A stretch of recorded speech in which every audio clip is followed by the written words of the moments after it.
आज हम पढ़ रहे हैं क्लास 4 का इंग्लिश लैंग्वेज लेसन नंबर 16।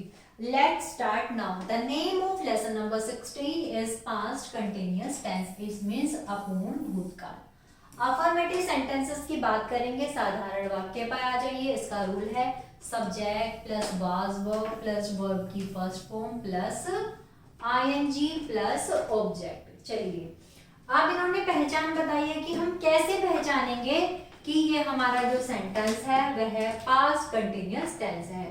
इस काल के वाक्य के अंत में रहा था, रही थे, रहे थे आदि शब्द आते हैं। कार्य का भूतकाल में जारी रहने का बोध होता है। चलिए सिंगुलर सब्जेक्ट आई के साथ वास, प्लूरल के साथ वर्ब का प्रयोग करते हैं। वाक्य 1 और 4 देखते हैं। यात्री टिकट खरीद रहा था। द पैसेंजर क्या है, सब्जेक्ट है, वाज किया है, बाइंग वर्ब की फर्स्ट फॉर्म है प्लस आईएनजी और object A ticket. Helping verb was verb के साथ वर्ब की फर्स्ट फॉर्म में आईएनजी जोड़कर प्रयोग करते हैं। वाक्य 1 और 4 देखेंगे। तुम निबंध लिख रहे थे, you were writing an essay. चलिए अब हम बात करते हैं निगेटिव सेंटेंसेस की।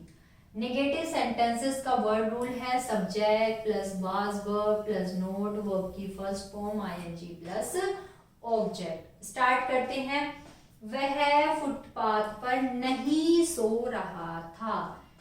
वह यानी कि he was not sleeping on the footpath. Subject क्या है यहाँ पर, ही, फिर हमने वास या वर्ब का प्रयोग किया है। क्योंकि सिंगुलर है तो वास का प्रयोग करेंगे, यदि प्लूरल होता तो वर्ब का प्रयोग करते हैं। Was not sleeping on the footpath. मैं पुस्तक नहीं पढ़ रही थी। I was not reading a book. वे वॉलीबॉल नहीं खेल रहे थे। They were not playing volleyball. हम अपने गांव नहीं जा रहे थे। We were not going our village. नहीं के साथ वाज वर्ब के साथ नोट लगाते हैं। चलिए अब हम देखते हैं इंटरोगेटिव सेंटेंसेस। इंटरोगेटिव सेंटेंसेस का वर्ड ऑर्डर है was verb subject plus verb की first form plus ING plus object. प्यारे बच्चों, सेंटेंसेस बनाते हुए पढ़ते हुए एक चीज का विशेष ध्यान रखना है आपको। ये जो मैं आपको वर्ड ऑर्डर यानी कि रूल बता रही हूँ, ये आपको जरूर जरूर पढ़ने हैं। ये आपके लिए बहुत इंपॉर्टेंट है। यदि आप इसको नहीं करेंगे तो आप इंग्लिश लैंग्वेज के सेंटेंसेस पर अपनी कमांड नहीं कर पाएंगे। चलिए, क्या रमेश रजनी को झिझक रहा था। Was Ramesh ribbing Rajni. अब देखो इसने क्या कहा, क्या। ये जो क्या है प्रश्नवाचक चिन्ह है। क्या यानी कि क्वेश्चन पूछ रहा है, तो हमने वाज का प्रयोग किसमें किया है, पहले किया है।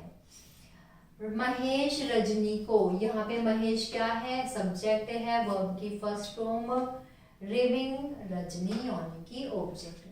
क्या आप भोजन खा रहे थे, वर यू ईटिंग मील। नीरा मैदान क्यों बैठी हुई थी, why was Neera sitting in the field. हम आपस में कब झगड़ रहे थे। अब इन्होंने क्या कहा, अब इन्होंने क्यों और कब की बात की है। क्यों यानी कि वाई और कब यानी कि व्हेन। जब भी हमारे पास प्रश्नवाचक शब्द यानी कि क्या, कब, कौन, ये सारे वाक्य आ जाते हैं, तब हम उनके इंग्लिश का प्रयोग पहले करते हैं। जैसे हम आपस में कब झगड़ रहे थे, यानी कि व्हेन का प्रयोग हमने पहले किया है, उसके बाद हमने वर का प्रयोग किया है, वी क्वारलिंग टुगेदर। क्या से प्रारंभ होने वाले वाक्य में वाज वर्ब का प्रयोग सबसे पहले करते हैं।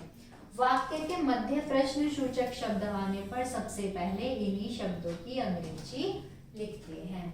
तो प्यारे बच्चों, ये था हमारा पास्ट इंडेफिनिट टेंस। आशा करती हूँ आप सभी को समझ में आया होगा। कोई भी समस्या है, कोई भी परेशानी है तो आप कमेंट बॉक्स में जरूर लिखें और वीडियो को लाइक करें। Thank you.